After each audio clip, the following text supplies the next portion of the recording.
une nouvelle émission, le cadrage.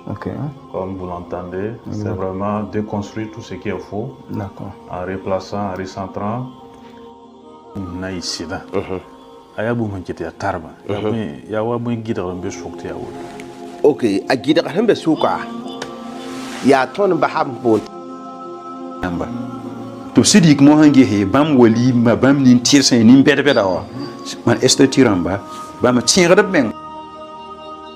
Connaître beaucoup de choses sur eux-mêmes, sur les pratiques de vie ensemble, mais aussi sur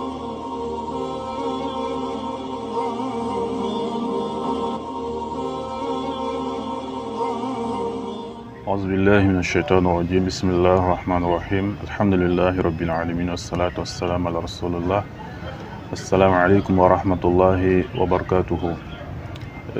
Tous ceux qui nous suivent à travers notre tribune de cadrage, nous recevons aujourd'hui notre psychologue Adja Sinkadramé, Adja Kadi Sinkadramé.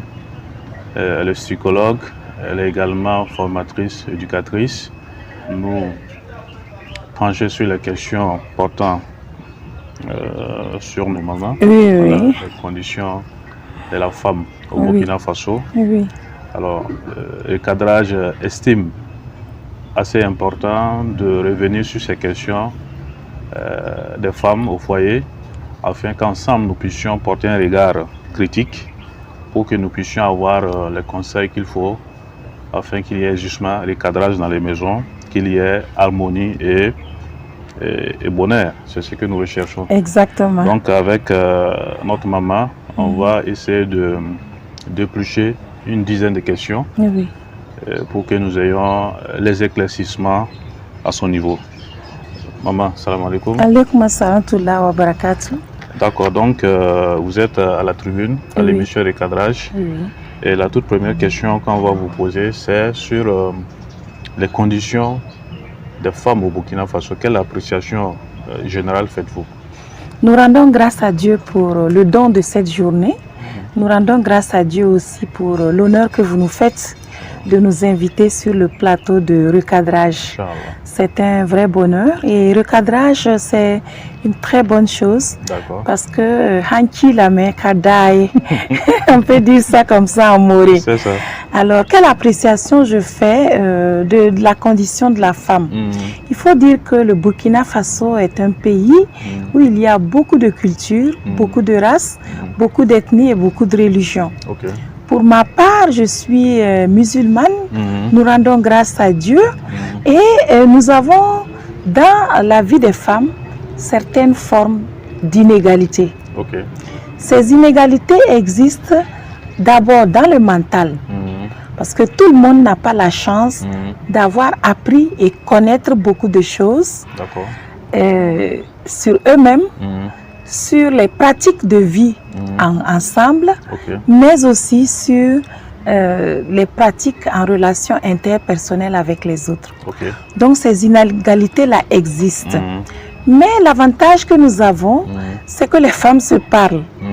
Et les femmes, partout dans le monde, si elles comprennent et si elles apprennent les valeurs humaines et morales, ce sont les mêmes valeurs qui permettent la réussite des foyers. Et justement, les femmes qui se parlent sont de multiples cultures et dans leur échange, elles peuvent s'enrichir mutuellement si jamais elles acceptent de s'écouter, d'apprendre à taire leurs égos et d'apprendre à recevoir des autres pour un partenariat de donner et de recevoir qui est enrichissant. Ensuite, il y a une multitude de traditions. Et les traditions, c'est bien qu'on les partage. Parce que les traditions, ce sont des habitudes qui font qu'on réussit. Des traditions qui font qu'on réussit la vie conjugale peuvent être partagées par des femmes qui sont des pratiques sociales, des habitudes qu'elles doivent avoir. Il y a également les multitudes de religions. Et quand on parle de la religion musulmane, elle apporte ce qu'on appelle la paix. L'islam, c'est la paix.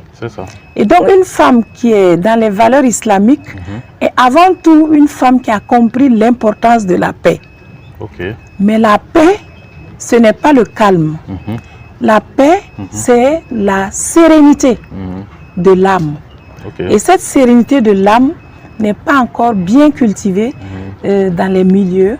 Et il serait bien que cette sérénité de l'âme puisse aider les femmes à mieux développer la qualité de savoir supporter les choses. On appelle ça son toro amori.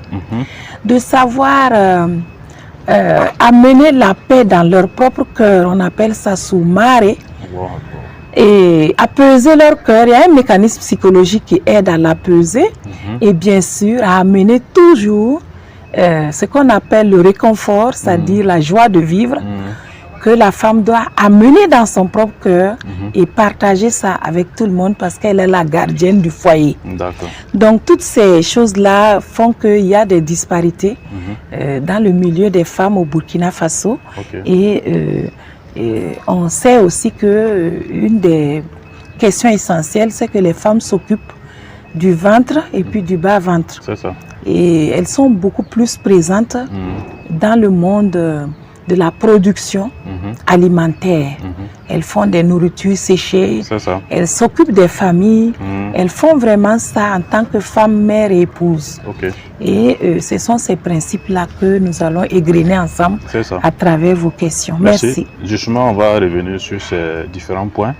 C'est que vous avez terminé avec ces questions d'engagement de la femme dans la production. Justement, il se trouve que dans notre société, l'engagement justement de la femme dans les différents corps de métier peut être considéré à un certain niveau comme problématique. Donc à ce niveau-là, vous pensez que l'engagement féminin dans ces différents corps de métier, c'est une bonne chose ou pas?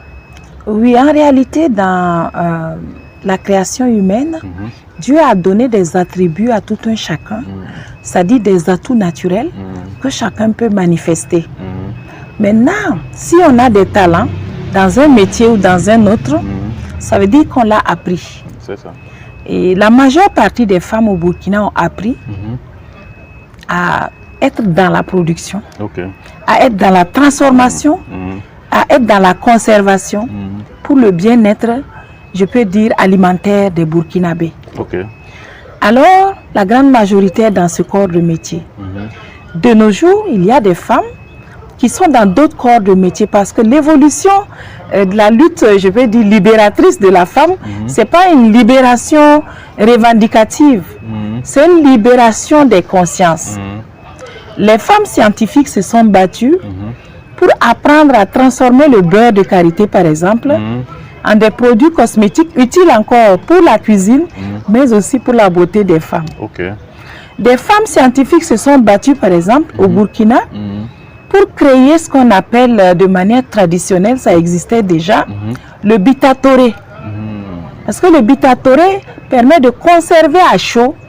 C'est comme un thermos traditionnel avec des paniers et puis de la laine de capoquier qui aidait maintenant à mettre grâce au noir, parce que le noir conserve la chaleur, et à garder donc ça comme méthode de conservation des repas chauds et de l'eau chaude qu'on devrait donner aux hommes pour qu'ils se lavent lorsqu'il fait froid, etc. Donc la scientificité de ces femmes au Burkina a permis aux femmes scientifiques de s'intéresser aux sciences et de rentrer dans certains corps de métier. Le premier corps de métier qu'elles ont embrassé, bien sûr, c'est d'être enseignantes, c'est d'être infirmières, mais ce sont des boulots qu'elles faisaient tout en conservant l'équilibre des familles et la bienveillance auprès de leurs époux. Donc, avec le temps, d'autres métiers sont venus et les femmes sont présentes aujourd'hui dans tous les corps de métier. Très récemment, nous avons vu des célébrations de 8 mars où on a invité des femmes qui conduisent des engins lourds parce que nous sommes avec le Burkina en train d'aller vers l'exploitation minière. Et des femmes conduisent aujourd'hui des engins lourds. Mais la vertu féminine n'a pas changé. Ces femmes restent des femmes dignes, des femmes utiles dans leur communauté et des femmes sages avec leurs maris et utiles à leurs enfants et à leurs maris. Donc, ça veut dire que la vertu de la conscience devraient être maintenus à côté de ces corps de métier qui ne sont là que pour développer le revenu, mais ce n'est pas ça l'être. C'est de l'avoir, et l'avoir est comme un étranger, mais l'être doit être permanemment maintenu et entretenu pour que les comportements de sagesse se perpétuent dans nos familles. C'est ce que je peux dire par rapport à cette question sur les différents corps de métier. D'accord. Nous savons, nous sommes dans une société avec aussi ses incompréhensions et même, je dirais, ses complexes. Oui. Alors, d'aucuns pensent qu'il y a des métiers spécifiques dévolus à la femme, surtout la femme musulmane. Oui. À ce niveau, quelle est votre réaction? Oui, ce que je dois dire, c'est que la femme musulmane, normalement, est bien formée pour maintenir l'harmonie conjugale. Chez nous, les musulmans, nous avons un art de vivre qui n'est pas commun à toutes les religions. Chez nous, lorsqu'on est jeune, on nous amène à nous marier tôt pour ne pas laisser les émois sexuels prendre le dessus sur l'amour pour le durable. Et donc, c'est une éducation qui amène nos jeunes filles et nos jeunes garçons à embrasser la vie conjugale avec positivité et à développer l'art d'être d'abord pour que plus tard, de commun accord, en communiquant avec l'homme, la femme puisse embrasser un métier selon ses talents naturels et le développer, mais toujours en harmonie de communication avec son époux. Et il y a des femmes musulmanes qui attendent des années avant de décoller sur le plan économique parce qu'elles ont pris la peine de garantir l'équilibre des familles d'abord, avant maintenant de prendre leur essor sur le plan social et multiplier les gains. Donc, c'est un mécanisme naturel chez nous qu'une femme, par exemple, puisse développer un travail économique en communiquant avec son mari. Et souvent, elles travaillent d'abord à la maison. Elles vont faire des petites activités à la maison pour toujours rester éveillées sur la famille. Vous verrez d'ailleurs que nous avons notre cabinet à domicile. C'est ça. Parce que la relation doit être consolidée d'abord avant que l'épanouissement financier ne vienne. On doit créer l'entente, la paix, l'harmonie avant de penser à l'avoir. Ça fait partie de nos sagesses d'éducation en islam. Et vous verrez que c'est la religion qui peut faire vivre des couples d'amour et d'eau fraîche. Donc, vous verrez que c'est beaucoup plus simple de pouvoir arriver à ces mécanismes-là pour plus tard développer l'avoir en harmonie avec les choix du couple. Donc, ce n'est pas le cas dans beaucoup d'autres religions, mais notre cas est spécifique parce que l'harmonie familiale est essentielle chez nous. Voilà, à ce niveau justement, on se rend compte qu'il y a vraiment beaucoup d'épouses, de mamans, qui se battent au quotidien pour, en tout cas, l'harmonie du foyer, par ce qu'elles injectent dans le foyer en termes de contribution et même au-delà.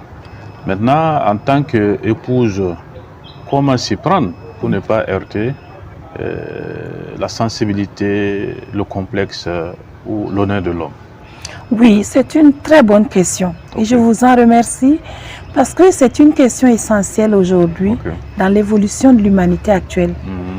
Nous avons le sentiment profond qu'il y a moins d'hommes que de femmes aujourd'hui. Et donc les hommes, leur honneur et leur dignité a besoin d'être préservés. Quand on regarde l'évolution de la famille, la présence paternelle aide à instaurer dans le comportement d'un enfant en voie d'évolution les interdits. L'interdit de l'inceste, l'interdit de la mauvaise éducation, parce que le respect de soi, le respect de l'autre, le respect de sa parole donnée est essentiel en islam. Et donc, préserver cela dans l'éducation d'un enfant, les papas sont plus rigoureux. Les mamans apportent bien sûr une douce voix, comme une luciole, mais surtout parce qu'elles sont plus sensibilisatrices. Et ayant gardé l'enfant dans le ventre, l'ayant mis au monde, ayant resté 3 ans très présente dans la vie d'un enfant, la femme peut mieux l'impacter. En lui expliquant les enjeux du comportement qu'on attend de lui en termes d'interdit. Et la maman dit à l'enfant, nous tous, nous nous soumettons à ça. Tu ne vois pas que papa lui-même se soumet à ce principe. C'est parce que c'est utile et il doit être le garant de nos comportements qui puissent nous valoriser dehors. Chez nous, telle chose ne se fait pas. Tel comportement n'est pas faisable chez nous. Et la bonne éducation, justement, permet à l'homme et à la femme pas forcément d'utiliser la même méthode. La femme va utiliser la méthode douce, l'homme va utiliser la méthode dure, la méthode de la réalité. Et en psychologie, il y a ces 2 méthodes. On dit que l'homme, effectivement, accorde à l'éducation le principe de réalité. Et la femme accorde le principe de plaisir. Comme je t'aime et comme je tiens à ce que tu réussisses, sache que tu as intérêt à faire comme ça. Regarde, si tu fais comme ça, tu deviens un enfant sage et on n'aura plus rien à redire. C'est beaucoup plus facile pour toi. Ça. Et donc, sensibiliser jusqu'à ce que l'enfant accepte et la vie devient belle. Parce que l'acceptation est un principe psychologique qui dépend de l'humeur. On dit non, on n'accepte pas, on est de mauvaise humeur. Finalement, on finit par accepter et on acquiert la paix intérieure qui nous libère. Donc, cette, je peux dire, correspondance de comportement entre l'enseignement des valeurs islamiques et l'enseignement psychologique sont assez très proches. Et c'est pourquoi nous conseillons aux gens d'avoir un cœur aimant, aimer Dieu sans réserve ni restriction mentale, être pieux à l'endroit de nos parents sans réserve ni restriction mentale et obéir à leurs principes d'éducation pour que nous soyons dignes d'eux et que dans la communauté nous puissions sortir avec des bons comportements de dignité. Et ces comportements-là, effectivement, doivent se passer par la communication. Chez les musulmans, la femme dans la journée, et elle est plutôt silencieuse et peut-être souriante, bienveillante. Elle utilise les principes d'amour et d'humour pour traduire ses sentiments. Et souvent, elle pose des questions qu'elle ne cherche même pas à répondre. Mais dans la nuit, elle devient la conseillère, elle devient la maman. Elle dit à l'homme, écoute, je ne veux pas en fait te brusquer, mais réfléchis toi-même pour voir si telle ou telle idée n'est pas plus juste et plus favorable à l'éclosion d'une meilleure manière de faire pour qu'il y ait l'harmonie dans notre maison. Mais elle donne toujours la perche à l'homme pour qu'il réfléchisse et qu'il puisse effectivement parfaire les choses. Et elle c'est comme si elle soumet. Et puis ensuite, l'homme réfléchit et rajuste les choses avec elle. Et disent, bon, finalement, après coup, moi je pense que c'est cette manière de faire qui sera beaucoup plus utile. Et en général, c'est en s'accordant qu'on fait échec-erreur. Ensuite, on avance. Échec-erreur, on avance. Et finalement, le couple se consolide. Et on trouve le mécanisme de s'entendre pour le durable. Donc, le foyer repose effectivement sur l'harmonie.